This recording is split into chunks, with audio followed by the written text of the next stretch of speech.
The morning sun had barely stretched its arms across the skyline of Seattle when the farmer's market was already alive with noise, scents, and colors. The air was thick with the mingled fragrances of freshly picked herbs, damp earth clinging to vegetables, smoked salmon carried on the breeze from a nearby stall, and faintly, the sour tang of fruit left too long in its baskets. It was chaos, but it was her chaos. Spinach. 2 bundles for $5. Don't pretend you'll find it fresher anywhere else. Yesha called out, her voice sharp and commanding, cutting through the morning din.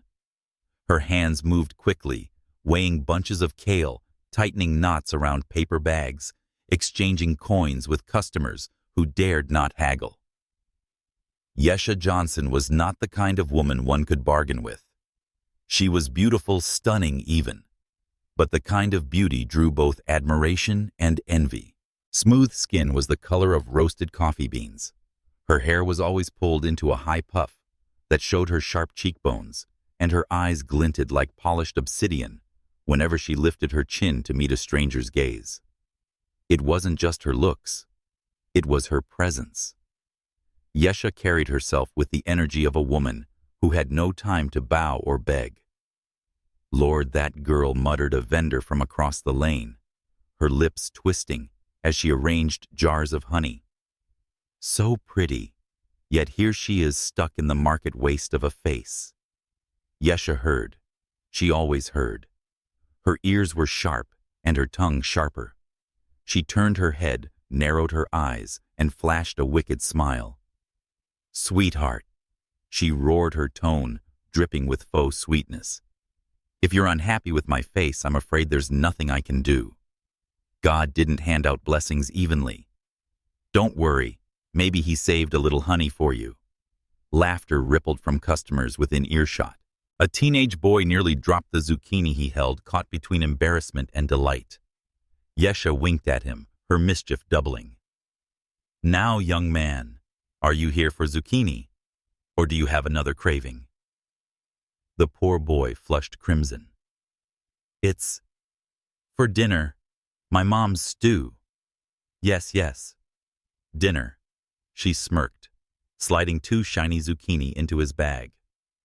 "Fresh, just like me." The laughter swelled again. That was Yesha, half loved, half hated, but impossible to ignore. When the crowds thinned momentarily, she allowed herself a brief exhale. Yesha wasn't immune to the sting of whispers. The word just followed her around like a shadow. Just a vendor. Just a market girl. Just not enough. But she had long decided she would never bend beneath it. If the world thought she was too bold, fierce, and unapologetic, then so be it. She'd rather be too much than not enough. Besides, boldness paid the bills. Every shout brought more customers. Every joke drew another sale. She was 27, independent, and contrary to gossip, utterly proud of what she did. Still, on nights when the house grew quiet, she sometimes wondered, was there more? Yesha. She snapped her head up, irritation already sparking. It wasn't unusual for some new admirer or nosy neighbor to bother her. But this time the man approaching wasn't from the neighborhood. He wore a crisp blazer far too clean for Pike Place.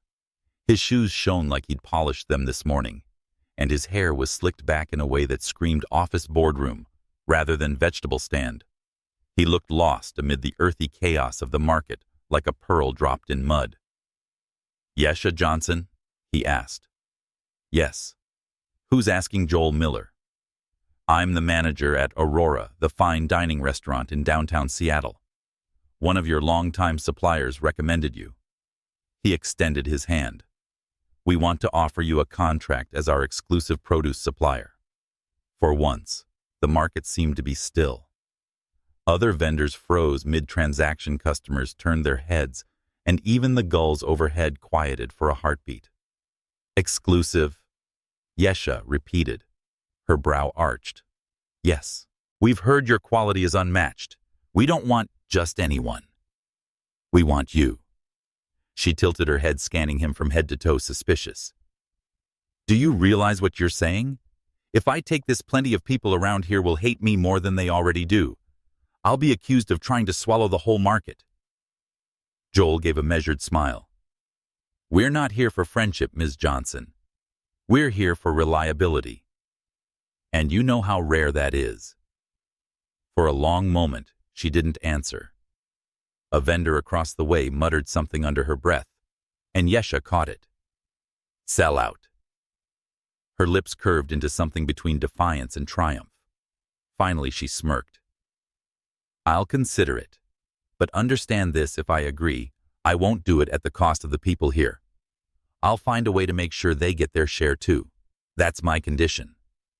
Joel's eyes glimmered, perhaps with amusement, perhaps with respect. "I'll remember that." Strong words. Yesha's laugh was low, sharp.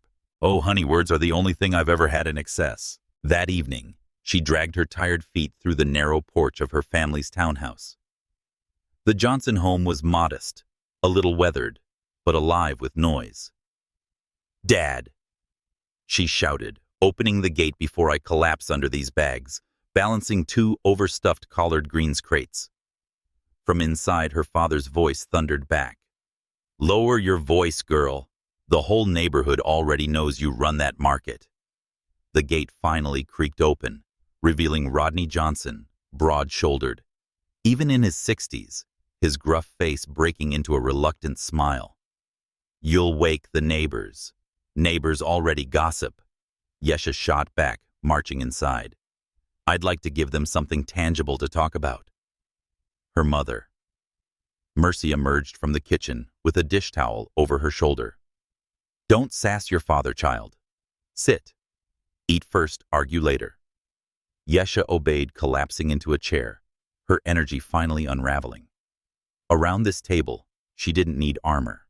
Here she was, their daughter, not the fierce queen of Pike Place. But when she told them about Joel's offer, the room shifted. "Exclusive supplier." Rodney repeated, eyebrows lifting. "That could be good money. Or good trouble." Yesha muttered, tearing into a piece of cornbread. "People already hate me enough. This could tip them over the edge." Mercy reached across her eyes, soft. "Child, sometimes blessings don't come gift-wrapped. They come wrapped in gossip, jealousy, and noise. If it feeds your family, take it. Let the noise talk." Yesha smiled faintly, though doubt still clouded her mind. Later that night, she sat alone on the porch, watching the street lamps flicker to life. Her thoughts drifted restlessly between pride and fear. Was she destined to remain the loud market girl forever?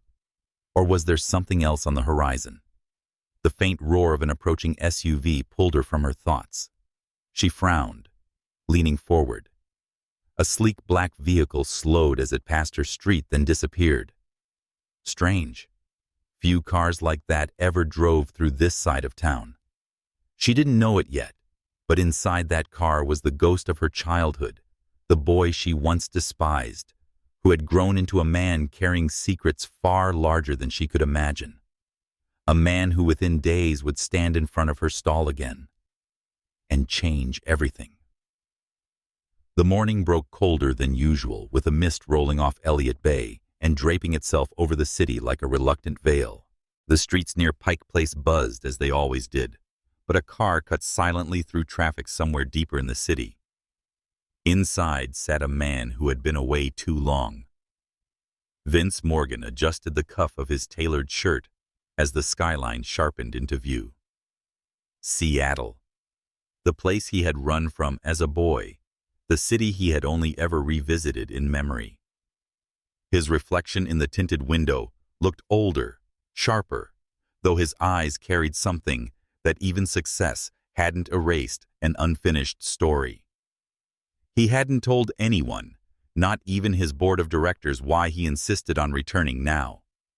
It wasn't for business, though he had an empire's worth of meetings waiting.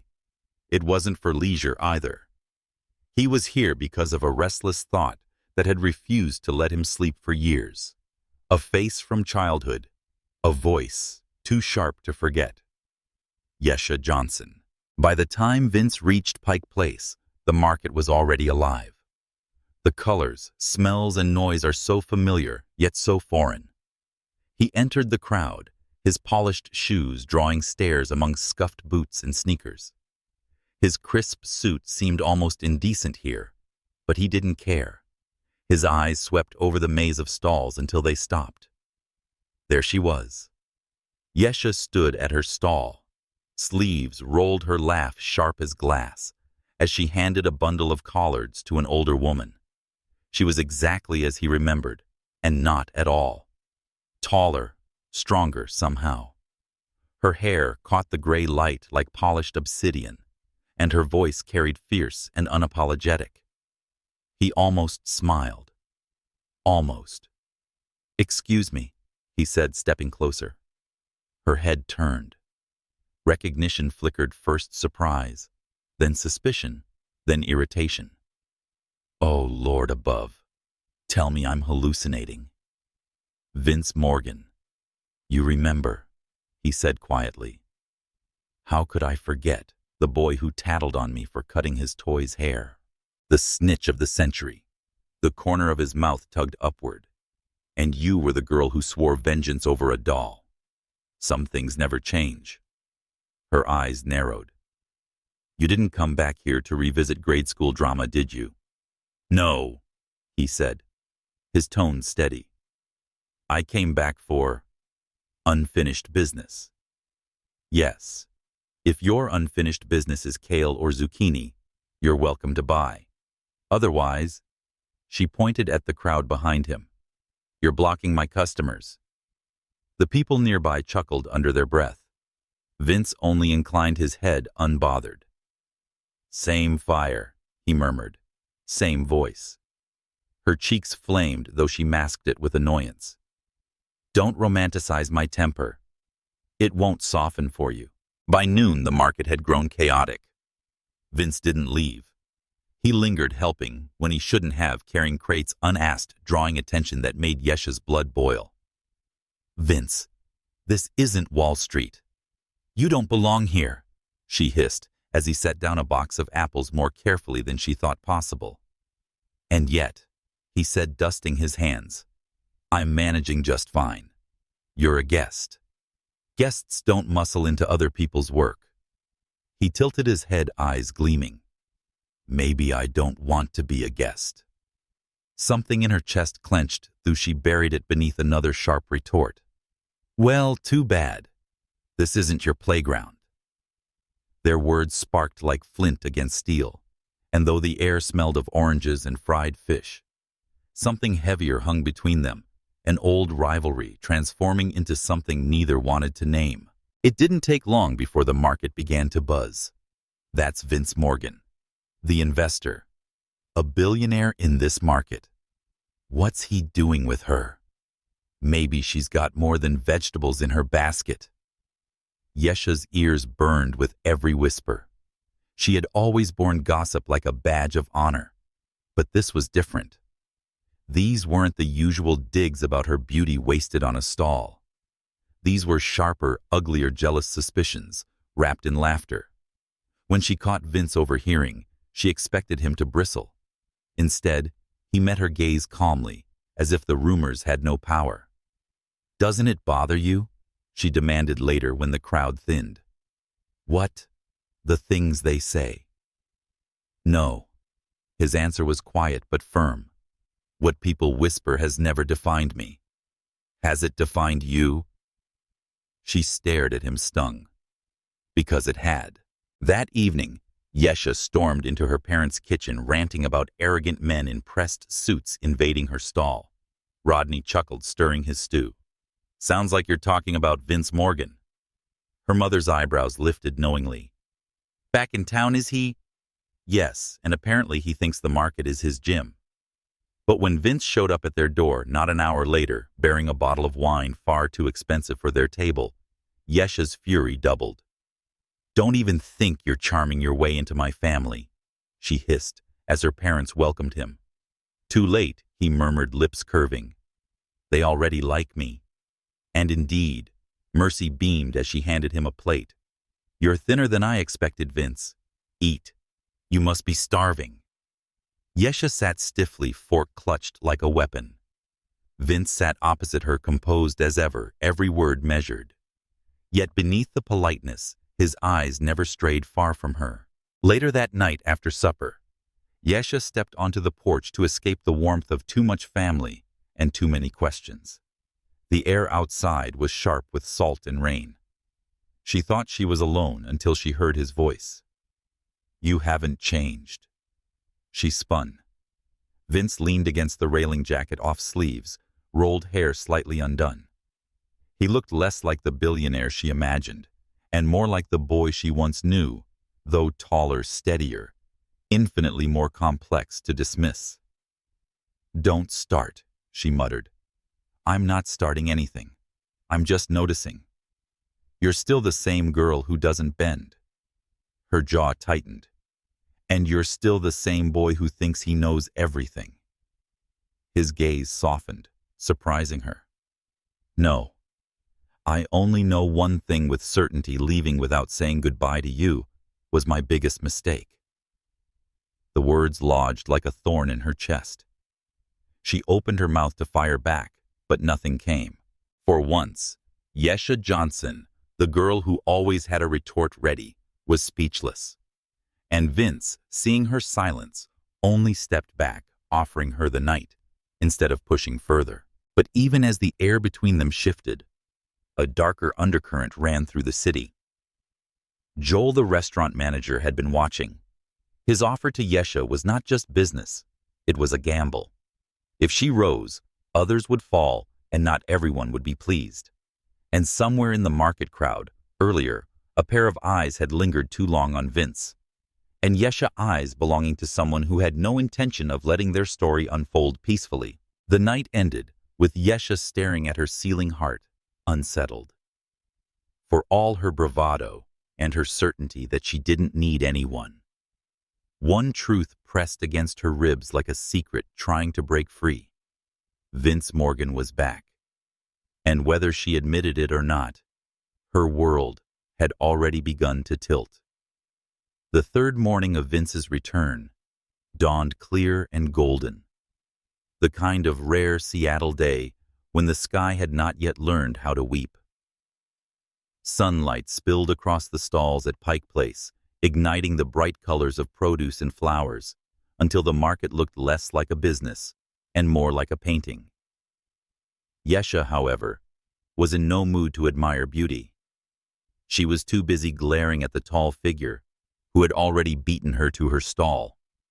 Vince was there before dawn, sleeves rolled up, hauling crates of tomatoes as if he had been born for it. His white shirt clung to his shoulders, damp with sweat, and when he straightened, she noticed against her will that the work did not diminish him. If anything, it made him look more real. Morning, he said, not even winded. Yesha crossed her arms. Who told you to touch my stock? No one, he answered smoothly.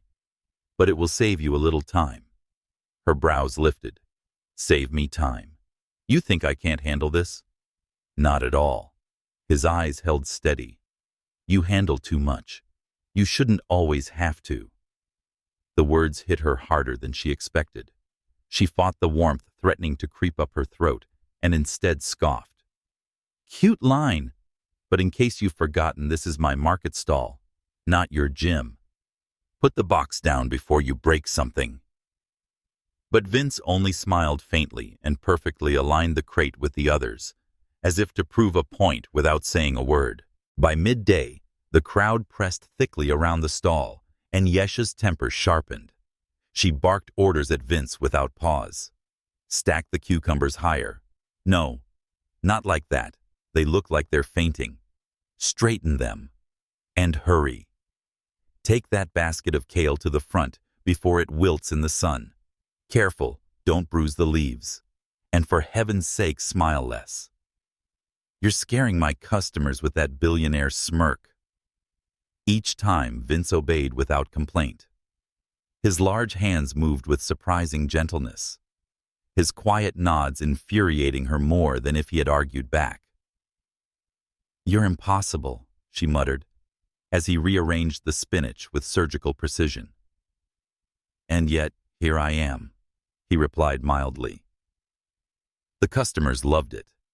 They whispered, they chuckled, and some lingered longer than necessary to watch the spectacle of the fierce vendor queen commanding the billionaire, as if he were her apprentice. By afternoon, the whispers had swelled into a steady hum. That's him, Vince Morgan, worth millions. Imagine working under her thumb. It could be more than work. Look at the way he watches her. Yesha pretended not to hear, but every word crawled under her skin.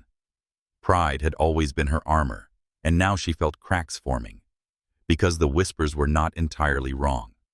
Vince did watch her, not with arrogance or pity, but with something else, something steady, unwavering, and unsettling. And the worst part? Sometimes she caught herself watching him back. Morning, handsome. The voice cut through the clamor, sweet and syrupy. Yesha turned sharply to see a young woman approaching, balancing a tray of glistening cherries on one hip. Her hair was sleek, her lipstick bold, and her leggings hugged her figure deliberately. Mika, one of the vendors, whispered nearby, smirking. New fruit seller, another replied. Mika stopped before Vince, flashing a smile that could have sold sugar to a person with diabetes. You must be new here. I'm across the aisle, fresh fruit sweetest in the market. And you are Vince, he said politely, offering his hand. Yes, Vince. Mika let her fingers linger a second too long. Strong grip. Do you always work this early, or only when the view is worth it? A laugh bubbled from her throat. Yesha nearly dropped the basket she was holding. Excuse me, she roared, stepping forward. But this isn't a speed dating event. It's a market. You've got customers waiting for your peaches, don't you? Mika arched an eyebrow, unfazed. Relax, I was saying. Hello? Yes, say it faster next time. Yesha snapped, planting herself between them. The look on Mika's face was pure mischief. Territorial. Aren't we interesting? She winked at Vince before sauntering back to her stall, leaving the scent of perfume in her wake. Yesha turned furiously. And you wiped that smile off your face. I wasn't smiling, Vince said innocently. You were. You looked like you enjoyed that. I was being polite, he countered, his voice calm. She offered her hand. Would you rather I ignore her? Yes. The word slipped out before she could stop it. For the first time, Vince's composure cracked. He chuckled softly, and the sound sent an unfamiliar shiver through her. The rest of the day passed in a blur of sales shouts and glares. Yet beneath Yesha's irritation lurked something new. Every time Vince lifted a crate without complaint, he endured her sharp orders with a patient smile, and his gaze met hers, steady, unreadable. Her heart betrayed her. It wasn't supposed to be like this. She thrived on control, and he disarmed her simply by existing. When dusk fell and the market thinned, she caught him wiping down the stall's counter without being asked. The sun slanted across his face, highlighting the curve of his jaw, the strands of hair falling out of place. He looked nothing like the polished billionaire she had imagined him to be. He looked like a man who belonged here. And for a fleeting second, she imagined what it would be like if he did. At supper that night, her parents noticed her distraction. You're quiet, Rodney said, peering over his glasses. Did the market finally exhaust you? Or is it a man this time? Mercy teased. Yesha scowled. Don't start. I have enough nonsense without my parents joining the gossip mill. But her father only chuckled. If he's strong enough to carry crates all day and still sit at our table with respect, maybe he's not nonsense. Yesha stabbed her fork into her food, refusing to dignify that with an answer. Later, a knock sounded at her door when she went to her room to tally receipts. She expected her mother. Instead, Vince stood there holding a steaming mug. Chamomile tea, he said. Your mother said you like it when you're wound too tight. She blinked, caught off guard. You're delivering tea now. Apparently, he placed it gently on her desk. Consider it. A peace offering. For what? For being here. For annoying you. For reminding you of things you'd rather forget. His honesty stole her breath. She looked at him, and for the first time, she saw not the boy who had tattled years ago, not the billionaire outsider, but a man offering something she wasn't sure she could take: gentleness. "Don't think this makes us friends," she said quickly, grasping for her armor. His lips curved.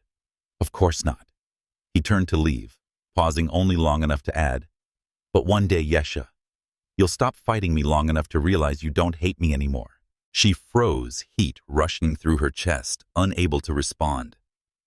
By the time she found words, he was gone, leaving the faint scent of chamomile and a silence too loud to ignore. And for the first time in years, Yesha Johnson, queen of Pike Place, realized she might be losing a battle she didn't even know she was fighting. The week had begun with rain, the steady Seattle drizzle that blurred the skyline and coated the cobblestones of Pike Place in a sheen of silver. For most vendors, it was a nuisance. For Yesha, it was business as usual. Rain never stopped the market. It made the air colder, the scents sharper, the customers brisker. But that morning, something else sharpened her mood far more than the weather. Vince was already at her stall again. He was in jeans this time, a dark sweater rolled at the sleeves, his hair damp from the mist. Somehow he looked even more out of place, dressed down, as though his very bones refused to belong to anything ordinary. And as always, he was working stacking boxes of squash with infuriating patience. "You know," Yesha said dryly, setting her basket down, "if I wanted a shadow, I'd hire one." "You're not on my payroll." Vince looked up, unruffled. "I didn't realize shadows carried 20-pound crates." Her mouth twitched despite herself. She bit back the smile before it could betray her. "Just don't drop anything. My produce is worth more than your entire stock portfolio." The corners of his lips curved faintly. "I doubt that." Before Yesha could retort, a voice floated through the damp air. "Well, well, if it isn't Mr. Morgan himself." Mika appeared, her umbrella tilted, her leggings painted onto her legs, and her smile as sweet as cherries in July. She sashayed toward Vince, ignoring the puddles and ignoring Yesha entirely. "You look even better wet," she teased, eyes raking over him. "Rain suits you." Vince gave a polite nod. "Good morning, Mika." Yesha's grip on the basket tightened. "Good morning, Mika." Since when did he use that warm, gentle tone on anyone else? Mika leaned closer, lowering her voice just enough for Yesha to hear. "I brought fresh strawberries today. You should taste them. They're sweeter than anything here." Heat rose in Yesha's chest. "Excuse me," she snapped. "If you're done advertising, return your fruit-scented perfume to your stall." Mika blinked innocently. "Oh, was I interrupting?" "My apologies. I thought he looked lonely." "Trust me," Yesha said sharply. "He's not." The market around them hummed with suppressed laughter. A few customers exchanged knowing glances. Yesha ignored them, though her ears burned. Vince infuriatingly said nothing. He returned to arranging the squash, calm as ever, as though the storm between the women was nothing but passing weather. By noon, whispers trailed after Yesha wherever she moved. "She's jealous. Did you see her face when Mika touched his arm? Imagine fighting over a billionaire in the middle of Pike Place." Yesha pretended not to hear, though every word pressed like thorns beneath her skin. She wasn't jealous. She refused to be. Jealousy meant ownership, and she owned no one, not Vince. Yet when she saw him speaking politely to Mika across the aisle, something inside her twisted. She busied herself with customers, her voice sharper than usual, her smile brittle. It happened in the late afternoon, when the rain finally relented and the cobblestones gleamed under a weak sun. A delivery truck backed into the alley beside the market workers, unloading heavy crates onto slick pavement. Yesha was bent over, reaching for a sack of potatoes, when a shout rang out. "Look out!" She looked up just in time to see a crate slipping from the truck's edge, heavy fast, inevitable. Before she could move, Vince was there, his arm wrapped around her waist, pulling her sharply against him as the crate crashed to the ground inches from her feet, bursting open with a spray of onions. The crowd gasped. For a moment, everything was still. Yesha's pulse thundered in her ears, her body pressed against his chest, his grip firm and steady.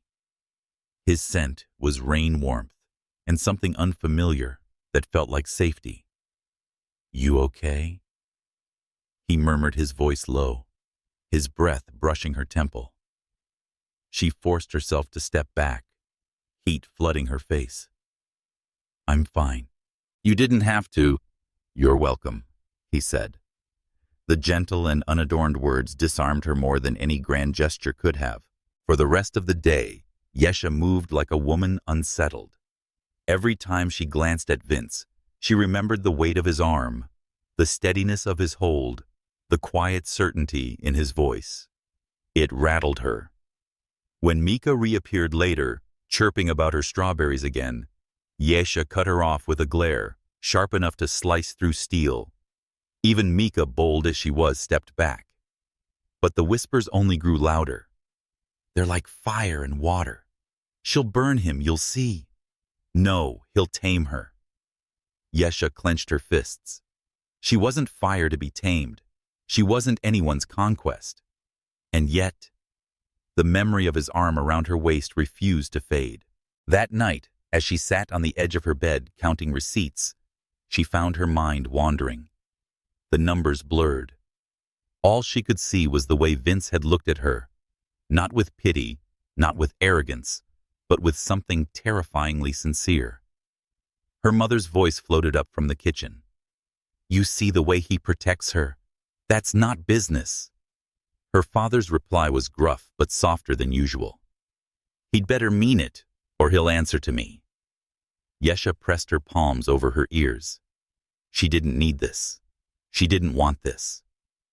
And yet when she closed her eyes, she felt again the strength of his arm, the warmth that lingered long after he'd let go. The next morning, she arrived at the stall determined to ignore him. She would focus on business, nothing else. No arguments, banter, or stolen glances. But when she reached the stall, she froze. There on her counter sat a small basket of strawberries. Fresh ripe, their scent sweet as summer. And tucked between them, a folded note. She glanced around. Vince was speaking with a delivery man at the far end of the aisle. Mika was nowhere in sight, heart pounding. Yesha unfolded the paper. The handwriting was clean, deliberate. "They're not as sweet as you think. Some things look perfect on the outside, but rot faster than you realize. Be careful who you trust. No name, no signature, just the warning." Yesha's gaze shot instinctively to Vince, but he was too far away, too calm, too unreadable. Was it from him, from Mika, from someone else entirely? For the first time in a long while, Yesha Johnson felt not just fire, but unease. The kind of unease that whispered of storms yet to come. The morning air carried the crisp bite of autumn, cool enough to sting Yesha's cheeks as she strode toward her stall. Her basket bumped against her hip, filled with produce, but her mind was heavier than anything she carried. The note lay folded in her apron pocket. She had read it so many times that the words seemed etched into her skin. "They're not as sweet as you think. Some things look perfect on the outside, but rot faster than you realize. Be careful who you trust." She hated how it haunted her. Hated how her eyes kept sliding toward Vince, when logic screamed he was the least likely culprit. He had never been subtle. His words, silences, and infuriating patience were all brutally direct. A secret note didn't fit him. And yet, why had the basket of strawberries appeared on her counter at her stall with him so close by? By the time she reached her stall, Vince was already there. Today he wore a charcoal jacket over his sweater collar, turned against the chill hair tousled, as though the wind had touched it. He was stacking bell peppers with his usual precision, calm and infuriating. "Morning," he said, glancing at her. Yesha set her basket down harder than necessary. "You're early. I wanted to save you the trouble." Her eyes narrowed. "Funny. That's the same thing you said yesterday, and the day before. Consistency is a virtue, or a nuisance." She busied herself with the receipts, ignoring how her heart thudded against the folded note in her pocket. But throughout the morning her hands fumbled. She snapped at customers without meaning to, shortchanged one man, and nearly toppled a crate of apples. Every mistake drew Vince's quiet, steady, and concerned gaze, which only made her more irritable. Finally, he stepped closer. "You're distracted. Something's wrong." "Nothing's wrong," she lied quickly. "Lying doesn't suit you," he said gently. Her throat tightened. She turned away before the heat in her eyes betrayed her. It didn't take long before Mika drifted over her stall, empty for the moment, her smile bright enough to slice through Yesha's fraying composure. "Morning, Vince," she purred. "I saved the ripest peaches just for you." Yesha rolled her eyes so hard it hurt. Vince accepted the fruit politely, though his attention flickered back to Yesha, who busied herself with arranging cabbages that didn't need arranging. Careful peaches bruise easily. Mika teased, pressing the bag into his hands, unlike some people who thrive on bruises. Her gaze slid meaningfully toward Yesha. Yesha spun lips sharp as a blade. "You should worry less about my bruises and more about your overripe fruit." Mika's smile only widened. "Jealousy is unbecoming, darling." Before Yesha could lash out, Vince stepped between them, his tone firm. "Enough. We're here to sell, not to spar." The firmness in his voice startled Yesha. She bit her tongue, but inside her anger churned not just at Mika, but at herself. Because Mika was right about one thing, jealousy burned through her like wildfire, and she despised its taste. By midday, the gossip swelled. "Did you hear Mika and Vince? Maybe something there?" "No. Haven't you seen the way he looks at Yesha? She's playing with fire. Men like him don't stay." The whispers gnawed at Yesha's pride louder than the calls of vendors hawking salmon or the chatter of tourists clutching paper cups of chowder. She had never cared about gossip before, but now every laugh felt like a knife turned sideways. She gritted her teeth and forced a bright smile for customers, though her hands trembled slightly as she handed over change. Yesha finally cornered Vince behind the stall when the crowd thinned in late afternoon. "Tell me the truth," she demanded. He looked at her steadily. "About what?" Her hand slipped into her pocket, pulling out the folded note. She thrust it at him. "This. Did you write it?" He took it, unfolded it, and read silently. His brow furrowed, not with guilt, but with something closer to concern. "No," he said firmly. "But someone wanted you to think it was me." Her pulse stuttered. "So you do think it's connected to you?" "Or to Mika," he admitted, his voice low. "She's been circling too close. This smells like her mischief." Yesha's jaw clenched. "Of course. Always games." "Then ignore it," Vince said calmly, handing the note back. "Please don't give it power." But when she met his eyes, calm and steady, she saw something else flicker there, an edge of protectiveness, as if the thought of her being targeted unsettled him more than he let on. The sun dipped low, painting the market in amber light. The stalls began to shudder, the clamor fading into the hush of waves against the pier. Yesha wiped down the counter, her movements slower now, fatigue dragging at her. Vince lingered beside her, silent, his presence oddly soothing, despite everything. "You should go," she muttered finally. "You don't have to stay this late." "I know." His voice was quiet, almost gentle. "But I want to." She stilled. For a moment, neither spoke, the silence wrapping around them like a fragile thread. Then softly she asked, "Why?" He hesitated only a second. "Because I don't like leaving you here alone with whispers circling like vultures. You pretend they don't matter, but they do. And until you believe you're stronger than them, I'll stay." Her throat tightened. She wanted to argue, to push him away with sarcasm. But the words wouldn't come. Instead, she whispered, "You're impossible." And yet he said with the faintest smile, "Here I am."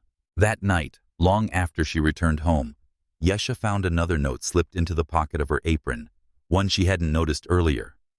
This time, the handwriting was different. Jagged. Urgent.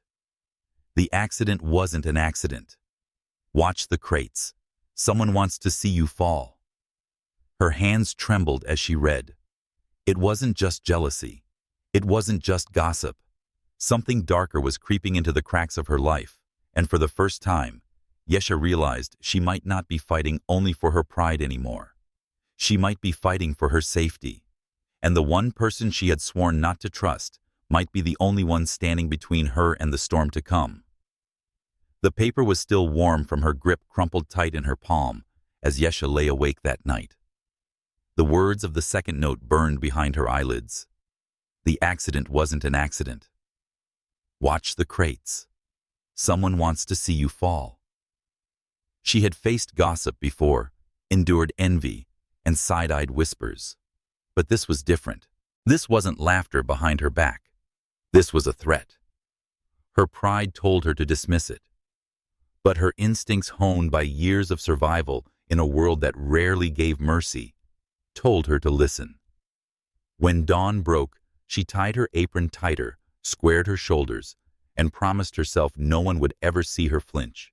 The market was already alive when she arrived, though the sky still wore the pale gray of early light. She scanned her stall with sharper eyes, searching for anything out of place. The crates stacked neatly, the greens fresh, the tomatoes gleaming like rubies. Nothing looked amiss. And then she saw him. Vince stood at the corner, arms folded, watching her approach. His expression was unreadable, but his eyes were alert, scanning the surroundings, as if he too sensed the invisible tension coiled in the air. "You look like you didn't sleep," he said softly. "I didn't. Because of the note." She froze. "How did you left it on the counter last night?" His voice was gentle, not accusatory. "I saw you stuff it away before." Heat surged up her neck. "You had no right." "I had every right." He cut in steady, but not harsh. "If someone's trying to hurt you, I need to know." The calm certainty in his tone disarmed her anger. She looked away, muttering, "I don't need a bodyguard." "No," he said quietly, "but you might need a partner." The morning rush came in waves, customers filling bags with kale and potatoes, their chatter mingling with the distant cry of fishmongers. Yesha moved fast, her rhythm sharp, precise. For a while it felt almost normal, until she reached for the top crate of cabbages. The wood beneath her fingers gave way too easily. A split second later, the crate collapsed, splintering, spilling its contents in a rolling avalanche of heavy green heads. The crowd gasped. Yesha stumbled back, her foot catching on the broken wood. The ground tilted. But before she hit the cobblestones, Vince was there. His arms wrapped around her shoulders, pulling her upright, shielding her from the falling cabbages that thudded around them. The sharp scent of crushed leaves filled the air. "You okay?" His voice was rougher this time, the mask of calm cracking. Yesha's breath came fast. Her chest pressed against his. For a moment, she couldn't speak, couldn't move. The warmth of him, the steadiness, it was too much. Finally, she whispered, I'm fine." But her voice betrayed her. The gossip had already begun when the mess was cleaned, and the customers reassured. First the onions, now the cabbage. Accidents don't follow you twice. Maybe she's cursed. Or perhaps someone wants her gone. Yesha ignored them outwardly, but inside her pride trembled. She hated looking weak, hated being pitied. When Vince returned with a broom to sweep the last leaves, she caught herself staring. His hands were large and sure. His shoulders were broad and steady. His face was set with quiet determination. He was not laughing. He was not pitying. He was there. As dusk fell and the market emptied, Yesha sat on an overturned crate behind the stall head in her hands. The fight had drained from her. For once, she didn't have a witty retort ready for the world. Vince approached carrying 2 paper cups of coffee. He handed one to her without a word and sat beside her close enough that their shoulders brushed. The silence between them was heavy, but not uncomfortable. Finally, she whispered, "You believe me, don't you? That this isn't just bad luck?" "Yes." His answer came without hesitation. "Someone tampered with that crate. I checked the wood. It was sawn halfway through and deliberately weakened." Her stomach tightened. "But why? Why me?" He turned to face her fully, his gaze steady. "Because you stand out. You fight. You don't bow. That threatens people. And when people are threatened, they get cruel." Her throat burned. She blinked hard, refusing to let tears fall. "Don't give them that power," Vince murmured as though reading her mind. "They want you broken. Don't let them win." Her laugh was shaky. "Easy for you to say. You don't live with whispers in your bones." He leaned closer, voice low. "Yesha, I've lived with worse. Money doesn't silence cruelty. It just changes its language." For the first time, she believed him. She didn't know how long they sat there, the sky darkening above them, the hum of the city settling into the night. But when her hand trembled slightly around the coffee cup, Vince reached out without hesitation. His fingers brushed hers, steadying the cup. Then slowly, he didn't let go. Yesha should have pulled back. She should have made a joke, turned the moment into something harmless. But she didn't. Instead, she let the warmth of his hand seep into hers, grounding her in a way she had never allowed anyone to do. Her voice was barely a whisper. "You're dangerous, Vince Morgan." "Why?" he asked softly. "Because I don't hate you anymore." The admission shocked even her. She snapped her gaze away, heart racing. But he didn't gloat, didn't smirk. He squeezed her hand gently once, as if promising to carry the weight of her words without breaking them. Later that night, as she closed her stall alone, she found another slip of paper tucked beneath a basket. Her heart lurched. This one was shorter, sharper. Next time it won't just be cabbage. The shadows of the market seemed to lengthen around her. She clutched the note to her chest, eyes darting to where Vince had stood hours earlier, steady and unshakable. For the first time, Yesha Johnson, fighter queen of Pike Place, never afraid of anyone, felt truly afraid. And the one truth she couldn't outrun pressed harder than ever. She might need him, not just for today, but for whatever storm was coming next. The next morning, Pike Place glittered with deceptive calm. The rain had lifted, leaving behind clean air and a pale sun ribbon over Elliott Bay. The stalls brimmed with color: scarlet apples, golden squash, deep green kale. But Yesha's eyes moved restlessly, scanning not the customers but the corners, the edges of her stall, the crates stacked against the wall, the spaces where shadows lingered longer than they should. She had not told anyone about the latest note. Next time it won't just be cabbage. The words curled in her chest like smoke. Pride told her to stand tall, laugh it off, and prove no one could shake her. But fear, quiet, sharp, gnawed at the edges of her strength. Business was brisk that morning. Tourists with cameras, locals with baskets, children tugging at parents' sleeves should have been regular. Until one of the crates split again, sending oranges tumbling across the cobblestones. Yesha bent to gather them quickly, forcing a laugh. Free entertainment with purchase, folks. But when she lifted the crate, her stomach tightened. The nails had been bent outward, hammered just enough to hold, but weak enough to break under weight. Deliberate. Again. Her hand trembled. She set the crate down too hard, and the customers drifted off, murmuring. Vince appeared at her side instantly, jaw-tight eyes scanning the broken wood. He didn't speak, not yet. But the fury simmering beneath his composure made the air around them heavier. When the rush died, he cornered her at the back of the stall. "This isn't random," he said, voice low but firm. "I know." The admission slipped out before she could stop it. "Then why didn't you tell me?" Her pride bristled. "Because I don't need a savior. I've handled worse on my own." His gaze held hers unyielding. "This isn't about handling it. This is about someone trying to hurt you. And I won't stand by." She crossed her arms, heat rising in her chest. "You don't get to decide that, Vince. This is my stall. My fight." "Yes," he said quietly, stepping closer. "But it's not only yours anymore." The words landed with weight she wasn't ready for. She turned away, heart hammering, because if she looked at him too long, she might see the truth she wasn't prepared to admit. By midday, the gossip had sharpened into cruelty. Another accident. She must be cursed, or the billionaire's losing interest already.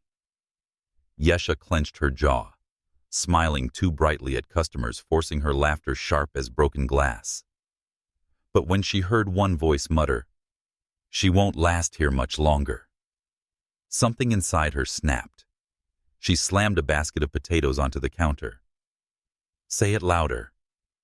"Why don't you? Let's make it a headline." The crowd went silent. Then slowly they drifted away, shaking their heads. When she turned, Vince was watching her with something like sorrow. "You're letting them win," he murmured. Her chest burned. "And what do you suggest? That I let you play hero and fix it all?" "No," he said softly. "I suggest you let me stand with you. There's a difference." That evening, when the last customer left, Yesha sank onto a crate, shoulders slumped. She hated the weariness pressing down on her, hated that she had no energy left for sharp words. Vince sat beside her in silence for a long moment. Then carefully he spoke. "Why do you push me away every time I try to help?" She stared at her hands, fingers stained with soil.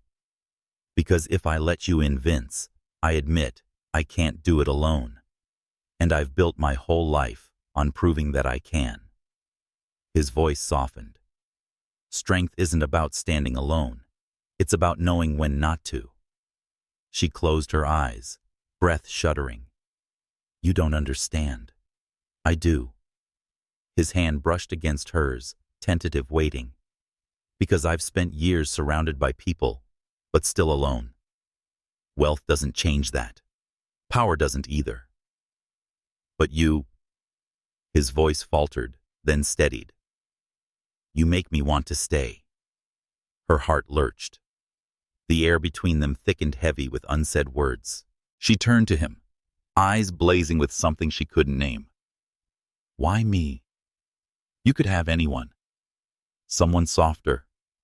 Someone easier. Why fight for a woman who spits fire at you every day?"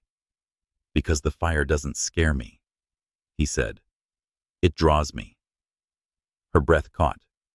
The world narrowed to his eyes for a moment. Steady, unflinching, a promise she had never asked for, but suddenly craved.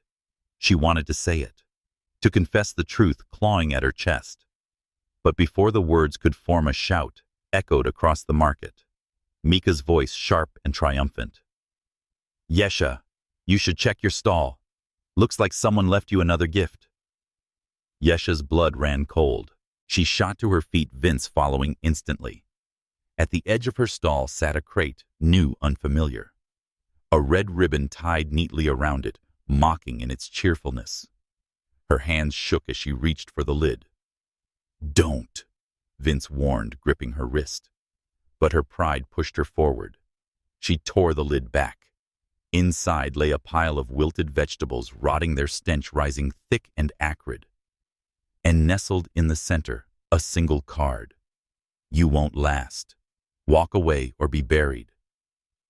Yesha's knees threatened to buckle, and for the first time, she didn't push Vince away when his arms circled her shoulders. For the first time, she let herself lean. The rotting stench clung to Yesha long after the crate had been hauled away. It lingered in her nostrils, seeped into her apron, and settled heavy in her chest. No amount of scrubbing the counters or washing her hands could erase it. It wasn't just the smell of spoiled vegetables, the smell of someone's hatred left on her doorstep like a curse. All night the words on the card circled in her mind. "You won't last. Walk away or be buried." She had faced gossip before, ridicule, even envy, but never this. Never a threat that tasted of danger.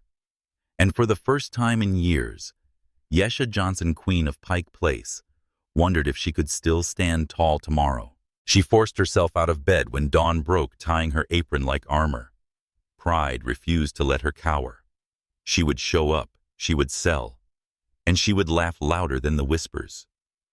But when she reached her stall, Vince was already there. He leaned against the counter, coffee in hand, his eyes sharp and restless. He looked less like the calm billionaire and more like a sentinel waiting for danger. "You shouldn't come today," he said quietly. Her chin lifted. "And give them what they want." "Never." His jaw tightened. "Yesha, no." She cut him off, voice firm, though her stomach nodded. "This stall is mine. My fight. They'll have to drag me out kicking before I walk away." Something flickered in his eyes. Not frustration, not anger, but admiration edged with fear. "Then I'm staying. And if you hate me for it, so be it." She wanted to argue. Instead, she looked away. The words tangled in her throat. By mid-morning, the market was thick with customers, and thicker with whispers. "She's still here. Didn't you hear someone's targeting her? Maybe it's that fruit girl. She's been circling her man." Yesha's ears burned, but she forced her smile sharp, her banter sharper. When a customer asked if her cucumbers were organic, she shot back. "As organic as my attitude. Take it or leave it." Laughter rippled, and for a moment the weight lifted. But then Mika appeared. She crossed the aisle in a bright red jacket, lipstick, bold eyes glinting. Her stall bustled behind her, but she didn't care. Her attention was locked on Yesha and Vince. My. Mika purred, leaning against the counter, as though she owned it. "Still standing after yesterday? Impressive. Some people just don't know when to quit." Yesha's hand curled into a fist. "Funny. That's exactly what I was going to say to you." Mika's smile widened. "Relax, darling. No need to bite. I was only offering sympathy." She turned to Vince, her voice softening. "You must be exhausted trying to protect her. Maybe you'd prefer company less volatile." Vince didn't flinch. "I prefer honesty, and Yesha has more of that than this entire market combined." The words struck Yesha like a blow, though they weren't meant for her. She stared at him, heart pounding, while Mika's smile faltered. "Well," Mika said coolly, pushing off the counter, "don't say I didn't warn you when the fire burns you both." She swayed back to her stall, leaving the air thick with tension. Late afternoon, as the crowds thinned, Yesha reached for another crate. This time, the bottom had been greased with oil. Her hand slipped, the crate tilted, and she nearly toppled forward. But Vince's hands were there again, steady, catching the weight with his body. The crate hit the ground harmlessly, apples scattering like marbles across the cobblestones. The sound drew gasps, whispers, and laughter. Yesha froze, heat flooding her face. Pride screamed to shake him off, to prove she didn't need saving. But her heart whispered otherwise. "You're shaking," he murmured, still holding her upright. "I'm fine," she rasped. "No," he said firmly, his eyes boring into hers. You're not. And it's okay not to be. For a heartbeat too long, the world stilled around them. His hands lingered at her waist. His breath brushed her cheek. His gaze softened into something dangerously tender. And Yesha, fierce, untouchable. Yesha didn't pull away. When the stall closed, her legs felt heavy, her pride thinner than ever. Vince insisted on walking her home, and though she wanted to refuse, the exhaustion won. They walked silently through the narrow streets, the city lights reflecting off damp pavement. Halfway home, she stopped abruptly. "Why do you keep doing this?" she asked, voice raw. "Why risk my time, reputation, and even life for me?" He turned to her slowly, his face shadowed by the street lamp. "Because somewhere between your fire and stubbornness, I stopped seeing you as just the girl at the market, and I started seeing you as the woman I can't walk away from." Her chest tightened painfully. "Don't say things like that." "Why not?" "Because I can't afford to believe them." They stood there, the night air humming between them, the city around them suddenly distant. His hand lifted, hesitated, then brushed a strand of hair from her cheek. She trembled, though she masked it with a glare.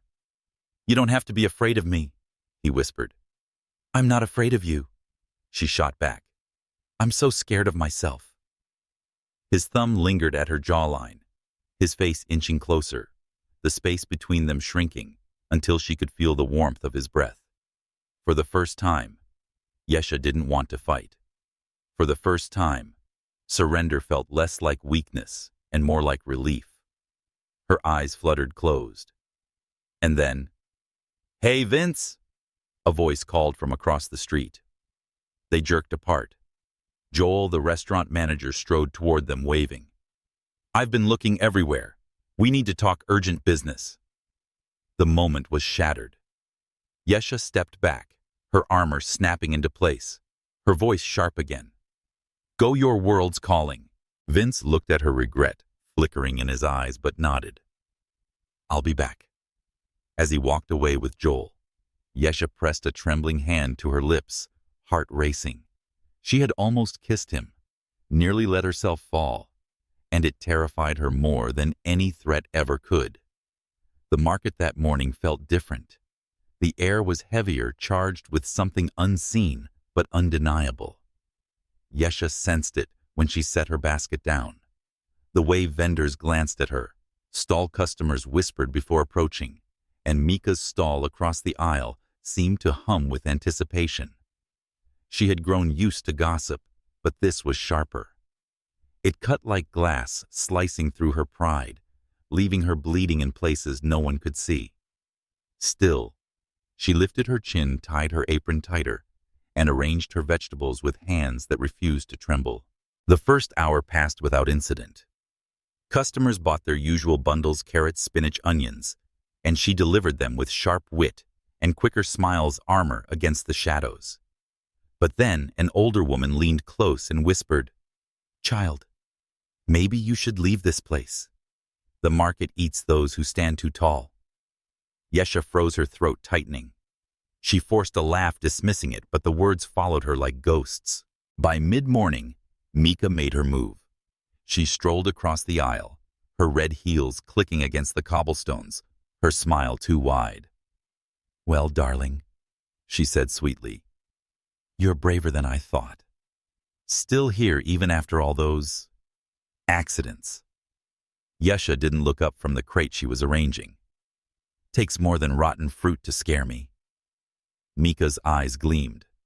"Rot spreads, you know. Sometimes faster than you think." She leaned closer, lowering her voice so only Yesha could hear. "Men, for example. They start loyal, then drift, especially when another woman offers something easier." Yesha's head snapped up, fire blazing in her eyes. "Is that what you're offering?" Mika easy gasps rippled through the vendors nearby. Mika's smile faltered, but only for a heartbeat. Careful, love. Fire burns hottest right before it dies. Yesha straightened, refusing to flinch. "Then pray you're not standing close when I burn." The tension was palpable, thick enough to choke. Customers scattered, sensing the storm. The storm came faster than anyone expected. It happened when Yesha bent to lift another crate. She didn't see who moved behind her, but felt the sudden shove hard against her shoulder. She stumbled forward, arms flailing straight toward the cobblestones. But strong arms caught her before she fell. Vince! He pulled her against him, shielding her body with his voice rough with fury. Enough! The crowd gasped, heads whipping toward the scene. Mika stood a few feet away, eyes wide with false innocence. "I didn't touch her," she cried. But the smirk at the corner of her lips betrayed her.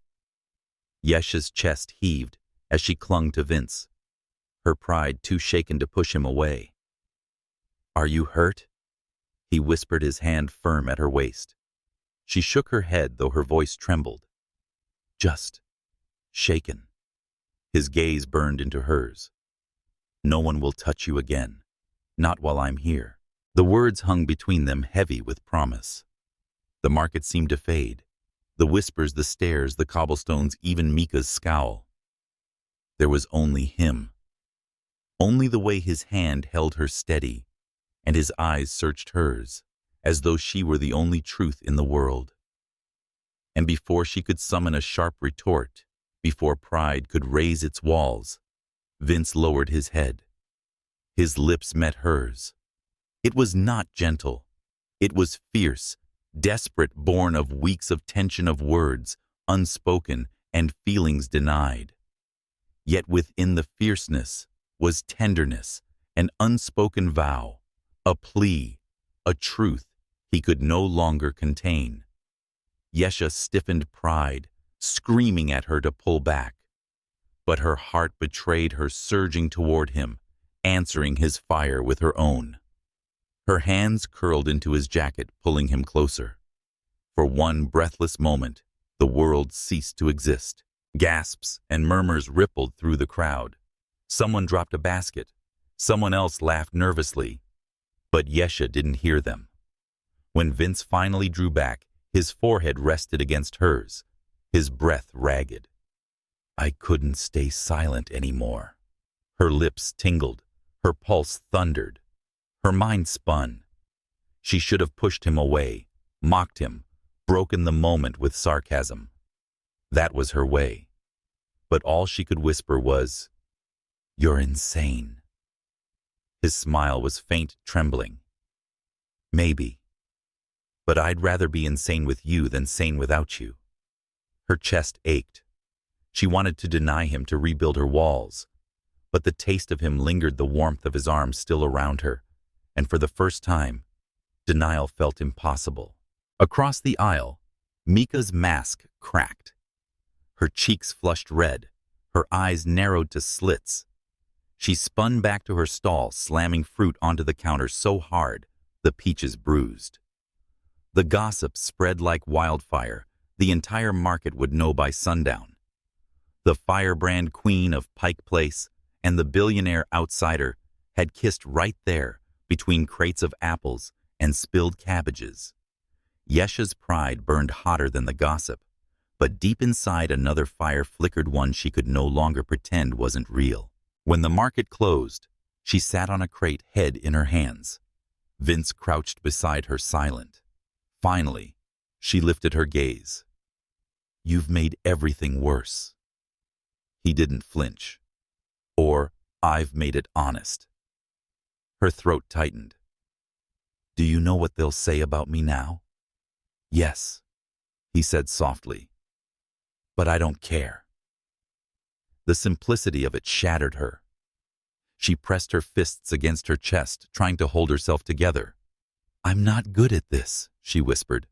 "Not letting someone in and not needing someone." "You don't need me," he said. "But I want you to want me. That's enough." Her heart cracked open, raw and unguarded. She opened her mouth, ready to speak, the words clawing at her chest. "I want you too." But a stone clattered across the cobblestones before she could striking her stall. A shadow darted into the alley, vanishing before either could react. On the ground, lay another note scribbled in jagged letters. This is only the beginning. Yesha's hand trembled as she picked it up. Vince's arm wrapped around her again firm. And in that moment, as fear and desire tangled within her, she knew one truth with terrifying clarity. Whatever storm was coming, she and Vince were already in it together. The note lay heavy in Yesha's palm, the words carved in jagged strokes. This is only the beginning. For the first time, the firebrand queen of Pike Place did not snap back with wit or laughter. For the first time, fear shadowed her eyes. Vince saw it. He reached for her hand, steady grounding. We'll face it together. She wanted to argue, to insist she didn't need anyone. But her heart betrayed her, whispering what her pride refused to admit. She didn't want to face it alone. The next day, the market thrummed with unease. Whispers followed Yesha through every aisle. Some vendors avoided her gaze. Others watched her with pity. Mika's stall gleamed brighter than ever, her smile sharp, her eyes glinting with something close to triumph. Yesha ignored them all, head high, though her chest ached. It happened near noon. She turned to lift a basket when a shadow moved behind her. A figure darted from the alley, shoving hard against her stall. The crates wobbled, tilted, ready to crush her beneath their weight. Yesha froze. And then, Vince slams his shoulder into the stall, steadying the crates before they could fall. The impact knocked him to one knee. His breath ragged, but he held firm. Gasps rippled through the crowd. The figure fled, but this time someone shouted, "It's one of Mika's men." All eyes turned. Mika's face paled. She opened her mouth to deny, but the evidence raced through the market like wildfire. Vince rose his arm, still steadying the crates, his eyes burning with fury. "Enough games!" His voice thundered across the market. Mika's lips trembled. "I didn't." "Yes, you did." Yesha cut in, her voice low but deadly. "You couldn't stand that I didn't break. You thought you could shame me out of my own stall. But all you've done is show everyone who you really are." For the first time, Mika had no clever retort. She turned, storming away, but the damage was done. Vendors shook their heads. Customers whispered. Her empire of gossip crumbled in an instant. Yesha stood tall, her chest heaving, but her pride cracked when she turned to Vince. "You could have been crushed." He smiled faintly, still breathless. "Better me than you." Her throat tightened. That evening, when the stalls were shuttered and the market quiet, Yesha found herself alone with Vince beneath the fading light. The cobblestones gleamed with the last wash of sunset, the smell of salt and rain lingering in the air. She faced him, her heart pounding. "Why? Why what? Why keep saving me?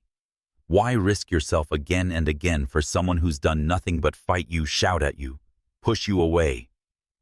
Vince stepped closer, his voice steady, his eyes unflinching. "Because I see you. Not the fire, not the walls. You. And I'd rather burn with you than breathe without you." Her breath caught. Tears stung her eyes unbidden. "You're insane," she whispered the words, trembling. Maybe he said softly, "But I love you." The world stilled. The words hung in the air, terrifying, beautiful, and undeniable. Yesha's pride screamed to run to hide behind sarcasm and armor, but her heart beat in scarred, defiant beat, louder than her pride. She stepped forward, closing the last space between them, her hands fisted in his jacket, her forehead pressed to his chest. "I don't know how to love like other people," she whispered. "I only know how to fight." His hand lifted, cupping her cheek. "Then fight with me, not against me." And then finally she kissed him. It was not like the first, stolen, fierce, desperate. This was slower, deeper surrender wrapped in fire. Her walls cracked, and for once she let herself fall. The market might still whisper. The world might still doubt. But at that moment, Yesha Johnson chose not just love, but herself. Days later, the market adjusted. Mika's shadow faded, her stall quiet. Yesha's stall thrived not because the whispers stopped, but because she no longer cared. Customers came for her fire, her honesty, and the way she laughed louder than gossip. And now, at her side, Vince lifted crates, arranged produce, and met the world's stares with calm certainty. They were an odd pair, the firebrand queen of Pike Place and the billionaire who traded boardrooms for cabbages. But together, they were unshakable.